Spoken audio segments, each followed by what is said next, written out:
The case of former Pennsylvania Dr. Kermit Gosnell, who was convicted of murdering 3 infants born alive during abortion procedures, raises new questions about the practices of abortion providers. One of the latest involves a doctor with a long track record, Dr. Stephen Brigham, who currently manages 2 clinics in Virginia. Records show that his license has been suspended, revoked, or allowed to lapse multiple times in several states. In 1994, the New York Health Department disciplined Brigham for botching a late-term abortion. The woman, 26 weeks pregnant at the time, bled for 3 hours before she was finally taken to an emergency room. In 2010, New Jersey suspended Brigham's license after the State Board of Medical Examiners concluded his clinic provided grossly negligent care to 5 patients. And 3 years ago, Brigham faced multiple murder charges after Maryland authorities found dozens of late-term aborted fetuses inside a freezer at one of his facilities.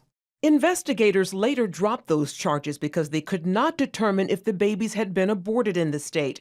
Now, because of a loophole in state law, Brigham is doing business in Virginia at American Women's Services in Fairfax and Virginia Women's Wellness Center in Virginia Beach. We are aware of some of the issues that he has had in other states. Given the history, CBN News asked the Virginia Board of Health why Brigham can be in the abortion business here. We have confirmed that he's not a licensed practitioner in Virginia.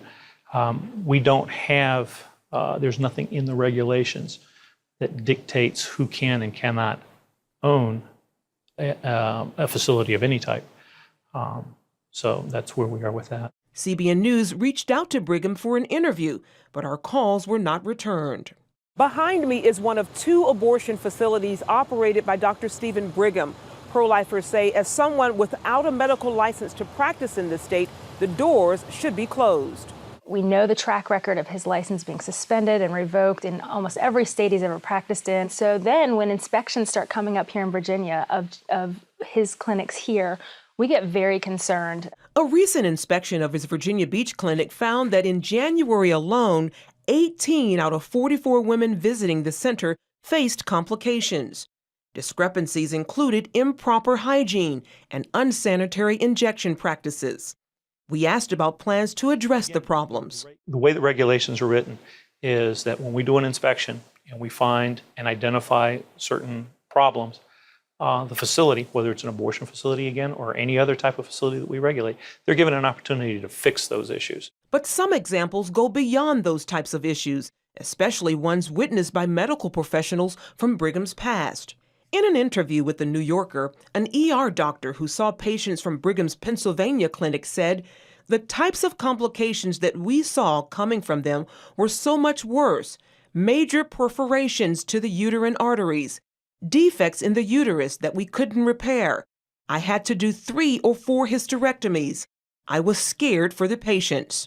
Cobb says the battle is all about the safety of women, a debate that's heating up across the state. Last year, the Virginia Board of Health approved hospital-like rules for abortion clinics. Virginia's governor recently ordered a review of new regulations for abortion clinics. Pro-lifers here in the Commonwealth say it's an issue that places women's health at risk. Virginia Delegate Ben Klein has been fighting for better rules to make clinics safer. He also wants to see Brigham's doors closed.